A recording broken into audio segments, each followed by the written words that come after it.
Good morning students, how are you? I hope you all will be fine. बच्चों, पिछले video में हमने क्या पढ़ा था? वोल्केनो के बारे में पढ़ा था। आज हम क्या पढ़ेंगे? अर्थक्वेक्स के बारे में पढ़ेंगे। ठीक है, ये सारी चीज़ें हम क्या पढ़ रहे हैं बच्चों? तो आपको पता होनी चाहिए कि हम फोर्सेस के बारे में पढ़ रहे हैं, जिसमें हमने अर्थ मूवमेंट्स के बारे में समझा है। ठीक है, उसमें से हमने दो चीज़ों के बारे में आपको बताया था। एक होता है एंडोजेनिक फोर्स, दूसरा एक्सोजेनिक फोर्स। एंडोजेनिक फोर्स में दो तरह के होते हैं, sudden force and diastrophic force, जिसमें से मैंने आपको सडन फोर्स में दो पढ़ा दिया है, वोल्केनो पढ़ा दिया है बच्चों। आज हम अर्थक्वेक के बारे में पढ़ने जा रहे हैं। ठीक है, चलिए बच्चों, अर्थक्वेक के बारे में हम लोग पढ़ते हैं कि अर्थक्वेक क्या होता है। बच्चों, सबसे पहले मैं आपको बता दूं कि आपने पढ़ा था कि जो हमारा अर्थ है वो 3 लेयर से बना हुआ है। एक सबसे ऊपर का जो लेयर होता है वो क्रस्ट कहलाती है, बीच की लेयर मेंटल और सबसे नीचे की लेयर कोर कहलाती है। बच्चों, मैंने आपको बताया था जो मेंटल होता है वो मोल्टन मैग्मा होता है, और मोल्टन मैग्मा के ऊपर लिथोस्फीयर होता है। लिथोस्फीयर मतलब क्या होता है? क्रस्ट का पूरा पार्ट और मेंटल के ऊपर का पार्ट। ठीक है, और वहीं लिथोस्फीयर पे क्या होती है? प्लेट होती है। ठीक है बच्चों, क्या होती है? प्लेट होती है। ठीक है ना, एक प्लेट होती है बच्चों। ठीक है, ये मान लीजिए मेंटल है, ठीक है, मोल्टन मैग्मा है, और ये क्या है बच्चों? ऊपर का क्रस्ट है। ठीक है, तो इस मेंटल के ऊपर का जो पार्ट होगा ना, इस पे जो तैर रहा है करके, इस पे प्लेट होती है बच्चों, जो हमेशा प्लेट, बड़ी बड़ी प्लेट्स आपस में धीरे धीरे मूव करती रहती है। ये चीज़ें मैंने आपको बताई थी। तो ऐसे में क्या होता है जब ये प्लेट्स मूवमेंट करती हैं बच्चों? ठीक है, अब ये प्लेट्स मान लीजिए मूवमेंट कर रही है। मान लीजिए ये मेरा हैंड है, ठीक है, ये यहाँ पे मेरा हैंड है, ठीक है, ये अर्थ है सरफेस, तो इसमें क्या मेंटल है, तो मेंटल ये क्या बच्चों? मेंटल के ऊपर ये प्लेट है, तो ये प्लेट धीरे धीरे क्या करती है? आगे बढ़ती है, पीछे बढ़ती है। ठीक है, ये धीरे मूव करती रहती है। तो ऐसे में क्या होता है, इन मूवमेंट की वजह से जैसे जैसे ये प्लेट्स मूव करती रहती है बच्चों, ठीक है, तो मूव करने की वजह से कभी कभी सडन फोर्स लगता है, अचानक से फोर्स अप्लाई होता है। उस फोर्स की वजह से कभी कभी क्या होता है, धरती जो हमारी है, जो अर्थ है, उसको बहुत तेजी से वाइब्रेशन होता है। वाइब्रेशन मतलब क्या होता है? हिलना होता है। ये प्लेट धीरे धीरे चल रही है बच्चों, झटका चांस लगेगा तो क्या होगा? जो ऊपर का जो मान लीजिए, जो ऊपर जो भी चीज़ है, ये मान लीजिए बिल्डिंग है, ये हमारा अर्थ है, ठीक है, इसके ऊपर क्या है? ठीक है, ये प्लेट्स मूव कर रही हैं, ये मान लीजिए प्लेट्स मूव कर रही है, उसके ऊपर कुछ रखा हुआ तो ये हिलेगा, तो ये इसके ऊपर चीज़ें भी हिल जाएंगी। ठीक है, तो ऐसे में जो अर्थ होता है बच्चों, अर्थ के मेंटल पे जो लिथोस्फेरिक प्लेट्स होती हैं उनमें मूवमेंट होता है, और जब सडन फोर्स लगता है तो उससे क्या होता है? हमारा जो अर्थ है वो वाइब्रेट कर जाता है बच्चों। वाइब्रेट करने की वजह से उन बहुत ज़्यादा नुकसान होता है। तो बच्चों, उन्हीं वाइब्रेशन को, वो जो प्लेट्स के हिलने की वजह से जो वाइब्रेशन होता है ना, जो हिलना होता है, शेक जो होता है, उसको बोलते हैं अर्थक्वेक। क्या बोलते हैं बच्चों? अर्थक्वेक बोलते हैं। इसको हिंदी में भूकंप बोलते हैं। भूकंप मतलब होता है अर्थ का कांप जाना। ठीक है, क्यों कांप जाती है? Because of the movement of lithospheric plates. Right, I hope कि आपको ये समझ में आया होगा। बच्चों, यहाँ पे देखिए, आप फिगर को देखने की कोशिश कीजिएगा। मैं फिगर आपको समझाने की कोशिश करता हूँ। बच्चों, ये देखिए, यहाँ पे हमारा ये क्या है बच्चों? ये जो है हमारा अर्थ है, अर्थ का सरफेस है, मेंटल है, जहाँ पे लिथोस्फेरिक प्लेट्स आपस में क्या कर रही होती है? मूव कर रही होती है। और लिथोस्फेरिक मूवमेंट की वजह से ये बच्चों यहाँ पे क्या होता है? एक जरा सा झटका लगता है। झटका लगने की वजह से बच्चों यहाँ पे मूवमेंट होती है। जहाँ पे मूवमेंट होती है, जिस जगह पे मूवमेंट होगी, मूवमेंट होने की जो जगह होती है बच्चों, जहाँ पे वाइब्रेशन स्टार्ट होता है, याद रखिएगा, जहाँ पे वाइब्रेशन स्टार्ट होता है उस पॉइंट को बोलते हैं फोकस। क्या बोलते हैं बच्चों? फोकस बोलते हैं। जहाँ पे अर्थ के क्रस्ट का वो एरिया जहाँ पे मूवमेंट स्टार्ट होता है, वाइब्रेशन स्टार्ट होता है, उसको बोलते हैं फोकस। और बच्चों, फोकस से जैसे ही ऊपर जाएंगे, बिल्कुल उसके अर्थ के सरफेस पे आ जाएंगे हम लोग, आउटर सरफेस पे आ जाएंगे, तो वो क्या कहलाएगा? एपिसेंटर कहलाएगा। मान लीजिए आप यहाँ पर खड़े हैं, ठीक है, ये सरफेस है अर्थ का, आप यहाँ पर खड़े हैं, ये एपिसेंटर तब होगा जब बिल्कुल इसके सीधे बीचों बीच नीचे क्या होगा? यहाँ पे मूवमेंट हुई होगी। यहाँ पे क्या हुआ होगा बच्चों? यहाँ पे जो है ना, प्लेट टकराई होंगी, तो इन्हें टकराव की वजह से क्या हुआ होगा? इन्हें बहुत तेजी से वेव निकलना शुरू हो जाती है। ठीक है ना, बहुत तेजी से इन वेव्स कैसे? सिस्मिक, इसको बोलते हैं सिस्मिक वेव। ये आप जो देख रहे हैं बच्चों, ये वेव्स निकल रही होती है। क्यों? क्योंकि प्लेट टकराती है तो बहुत जोर से फोर्स लगता है। फोर्स की लगने की वजह से जो आपस में घूमने लगती है जोर जोर से, उनको वेव बोलते हैं। तो बच्चों, इन्हीं फोर्स के चलते ऐसे जोर जोर से ये घूमना शुरू कर देती है, और ये ऊपर भी पहुंच जाती है। ये वेव जैसे जैसे जाएंगी, ये बढ़ती चली जाती है वेव्स। ठीक है बच्चों, ये आप समझ चुके होंगे। तो जहाँ पे आपका वाइब्रेशन स्टार्ट होगा उसको बोलेंगे फोकस। उसको क्या बोलेंगे? फोकस बोलते हैं। जबकि उसके सीधे ऊपर बोलेंगे एपिसेंटर। क्या बोलेंगे बच्चों? इसको एपिसेंटर बोलते हैं। और ये जो वेव निकल रही है बच्चों, इस वेव को क्या बोलते हैं? सिस्मिक वेव बोलते हैं बच्चों। क्या बोलते हैं? सिस्मिक वेव्स बोलते हैं, याद रखिएगा बच्चों। एक और पॉइंट आपसे पूछता है कि जब भी अर्थक्वेक आता है तो सबसे ज्यादा हार्म यानी कि नुकसान कहाँ पे होता है? तो बच्चों बता दें सबसे नुकसान कहाँ पे होगा? एपिसेंटर यानी कि सेंटर पे होगा, ठीक है। सेंटर और उसके आसपास की जगहों पे सबसे ज्यादा ही नुकसान होगा, ये बात आप याद रखिएगा, ठीक है। और जैसे जैसे आप सेंटर से दूर चले जाएंगे वैसे वैसे वेव्स कम होती जाएंगी और वहां पे वेव्स का पहुंचना कम होता जाएगा, ठीक है। आप देखिए वेव्स कहाँ पर ज्यादा पहुंच रही है? सेंटर के आसपास ही, यहाँ से घूम के चारों तरफ सेंटर के आसपास ही आती है, जिसकी वजह से सेंटर पे ज्यादा नुकसान होता है और सेंटर के आसपास की जगहों पे ज्यादा ही नुकसान होता है, ठीक है बच्चों। लेकिन जो सेंटर से जितना आप दूर रहेंगे, मान लीजिए यहाँ पे है, ठीक है, ये फोकस है, यहाँ से एपिसेंटर है, तो एपिसेंटर पे बहुत ज्यादा होगा। देखिए सारी चीजें कहाँ एपिसेंटर पे ही आ रही है ना, तो एपिसेंटर पे तो बहुत नुकसान होगा। लेकिन एपिसेंटर से क्या होगा बच्चों? जैसे जैसे आप दूर जाते जाएंगे वहां पे क्या होगा? आपको फील होगा, महसूस होगा केवल कि कुछ हिला है, ठीक है। आपका जो अर्थ है ना वो मूव किया है, लेकिन आपको कोई नुकसान नहीं होगा, केवल आपको मूवमेंट महसूस होगा, ठीक है। लेकिन जहाँ पे एपिसेंटर होता है या उसके आसपास के जो एरिया होता है वहाँ बहुत ज़्यादा बड़े स्केल पे हार्म होता है, ये आप याद रखिएगा बच्चों। आप यहाँ पे देख सकते हैं जैसे जैसे सिस्मिक वेव क्या है आगे बढ़ती जा रही है, अपने साथ क्या है बढ़ती जा रही है। और ये आप देखिए यहाँ पे, ये देखिए ये अर्थ का सरफेस था यहाँ पे, ठीक है। अर्थ का सरफेस हिल गया, हिलने की वजह से यहाँ पे दरार पड़ जाती है, ठीक है।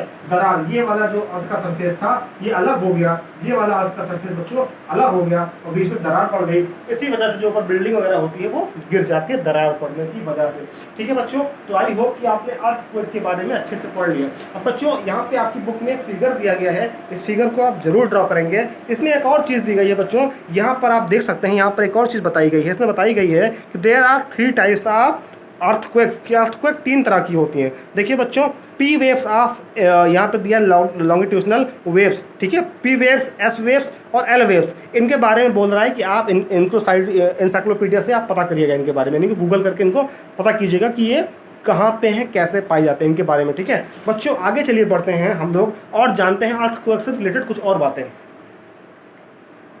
सबसे पहले बच्चों अर्थक्वेक से रिलेटेड एक बात ये दिया गया है, आप देखिए गुजरात में जब अर्थक्वेक आया था बच्चों, गुजरात में जब अर्थक्वेक आया था तो कितना यहाँ पे बच्चों देख सकते हैं कि डिस्ट्रक्शन हुआ था, यानी कि नुकसान हुआ था, आप देख सकते हैं, ठीक है। चलिए बच्चों, अब यहाँ पे अर्थक्वेक को लेकर ये बताया गया है कि अर्थक्वेक को हम प्रेडिक्ट नहीं कर सकते, ये नहीं कह सकते कि अर्थक्वेक कब आ जाएगा, हमको नहीं पता। ये नेचुरल डिजास्टर है, कभी भी प्लेट्स में मूवमेंट हो सकती है और डिजास्टर कभी भी किसी भी वक्त आ सकता है, ठीक है। इससे होने वाले डिस्ट्रक्शन को हम नहीं रोक सकते, लेकिन हाँ इससे हम कुछ सावधानियां जरूर बरत सकते हैं, ठीक है। कुछ हम चेंजेस जरूर ला सकते हैं, कुछ बिहेवियर को अपनाकर अडॉप्ट करके हम क्या कर सकते हैं, अपने आप को सुरक्षित कर सकते हैं, बचा सकते हैं। वो क्या तरीका होता है बच्चों? सबसे पहले आप यहाँ पे देखिएगा, आपकी बुक में पेज नंबर 14 पे यहाँ पे अर्थक्वेक हिट्स भुज नाम की एक पेपर दी गई है। ये पेपर पे बच्चों बताया गया है कि किस तरह से भुज नाम का, गुजरात नाम की एक जगह थी जहाँ पे बहुत भयंकर एक क्या हुआ था, वहाँ पे एक अर्थक्वेक आया था। इसको आप जरूर पढ़िएगा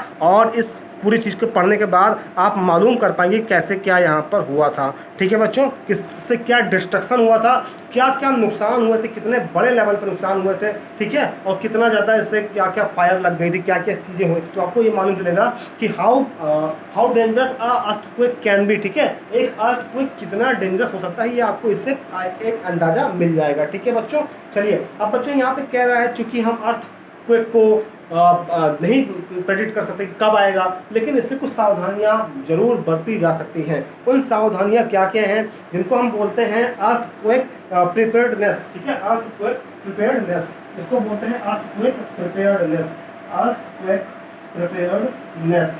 बच्चों इसको जानने से पहले मैं आपको एक और चीज़ बताना चाहूँगा, और वो क्या है, और वो ये है कि जो अर्थक्वेक आती है तो अर्थक्वेक को नापने के लिए, ठीक है, उनका जो अर्थक्वेक आता है उनके जो बच्चों वहाँ पे जो उसकी इंटेंसिटी होती है, यानी कितना भयंकर आया हुआ है, ठीक है, कितना तेजी से हिल रहा है, उसके इंटेंसिटी को नापने के लिए, अर्थक्वेक के इंटेंसिटी को नापने के लिए हम एक मशीन का यूज़ करते हैं। उस मशीन का क्या नाम है बच्चों? उस मशीन को बोलते हैं, आप यहाँ पर अपने बुक में देख सकते हैं, मैं आपकी बुक में दिखा दे रहा हूँ आपको, ठीक है। उस मशीन को क्या बोलते हैं बच्चों? यहाँ पर देखिए, an earthquake is measured with a machine. Earthquake को एक मशीन की हेल्प लेके मेजर किया था, उसको सिस्मोग्राफ बोलते हैं। क्या बोलते हैं बच्चों? सिस्मोग्राफ बोलते हैं, देखिए, ठीक है, सिस्मोग्राफ बोलते हैं। इस सिस्मोग्राफ से इसके मैग्नीट्यूड को नापा जाता है, ठीक है बच्चों, ठीक है, मैग्नीट्यूड को नापा जाता है। और आपकी बुक में ये भी दिया गया है, an earthquake of 2.0 or less can be felt only a little bit. अगर अर्थक्वेक, ठीक है, सिस्मोग्राफ पे अगर अर्थ का मैग्नीट्यूड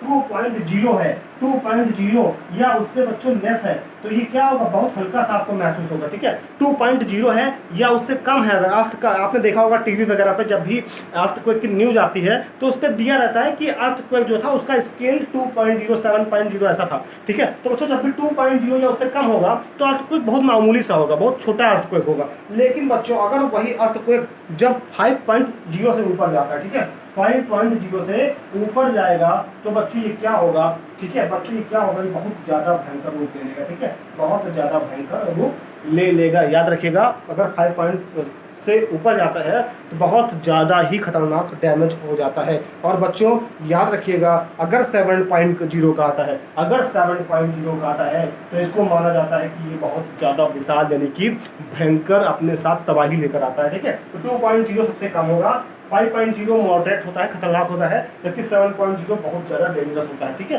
तो सिस्मोग्राफ मशीन होती है जिससे हम ये नापते हैं कि उसकी इंटेंसिटी कैसी है, मैग्नीट्यूड कितना है, कितना खतरनाक तरीके से हिली है हमारी, ठीक है, यानी जो मूवमेंट हुआ कितना जोरदार हुआ है, ठीक है। तो इसको सिस्मोग्राफ से मालूम करते हैं। अब बच्चों यहाँ पे अर्थक्वेक प्रिपेयर्डनेस के बारे में बात कर रहे हैं, तो अर्थक्वेक प्रिपेयर्डनेस के बारे में आप कुछ चीज़ें यहाँ पे अपनी बुक में देख सकते हैं। मैं आपकी बुक में आपको समझा देता हूँ, आप वहाँ से देख लेंगे। ये देखिए बच्चों, यहाँ पे सबसे पहले बात किया यहाँ पे where to take shelter during an earthquake. हम अर्थक्वेक के दौरान कहाँ पर शेल्टर लें, अगर अर्थक्वेक आता है तो हम कहाँ पर जाएं? तो देखिए बच्चों, सेफ स्पॉट सबसे पहले कह रहा, सबसे सुरक्षित जगह पे कहाँ होगी? तो देखिए सेफ स्पॉट कहाँ होगा? अंडर अ किचन, ठीक है, किचन काउंटर, जहाँ पे किचन है ना, काउंटर, टेबल और डेस्क, जहाँ पे किचन होगा, काउंटर है, टेबल के पास चले जाइए, टेबल के नीचे, ठीक है, जहाँ किचन होगा, किचन काउंटर हमने देखा होगा बच्चों, किचन होता है, काउंटर किनारा, उसमें चले जाइए, या उसके अलावा टेबल या डेस्क के नीचे चले जाइए, कोई टेबल होगी ना उसके नीचे चले जाइए, या किसी डेस्क के नीचे, मेज के नीचे चले जाइए, ठीक है। अगेंस्ट एन इनसाइड कॉर्नर और वॉल, या फिर कोई अगर वॉल होगी मान लो बच्चों, ठीक है, कोई एक दीवार है, ठीक है, एक दीवार है, ठीक है, तो उस दीवार के आप कोने पे चले जाइए, खड़े हो जाइए, ठीक है, उसके कॉर्नर पे खड़े हो जाइए, एक वॉल के कॉर्नर पे जाके खड़े हो जाइए, ठीक है। आपको 2 वॉल होती है ना, तो 2 वॉल किसी एक वॉल के कॉर्नर पे जाकर आप चुपचाप खड़े हो जाइए, ठीक है। मान लीजिए ये एक वॉल है और ये एक वॉल है, इस वॉल के कॉर्नर पे आप जाके खड़े हो जाइए, ठीक है बच्चों। इससे क्या होगी? आप बच सकते हैं, यानी कि डिस्ट्रक्शन से आप सेफ रह सकते हैं। उसके अलावा स्टे अवे फ्रॉम, आपको अगर अर्थक्वेक आता है तो कुछ चीज़ों से बचना है, वो क्या क्या है आप अपनी बुक में देखिएगा कि अर्थक्वेक के दौरान आपको किस किस चीज़ से बचना है। सबसे पहले फायर प्लेसेस से बचना है, यानी कि आपको फायर प्लेस, जितनी भी चीज़ें होती हैं जहाँ पे आग लगी होती है, ठीक है, या जिससे आग लग सकती है, उस जगह पे आपको नहीं जाना है। खासकर सिलेंडर वगैरह के पास आप बिल्कुल बच जाइए, ठीक है, खतरा हो सकता है।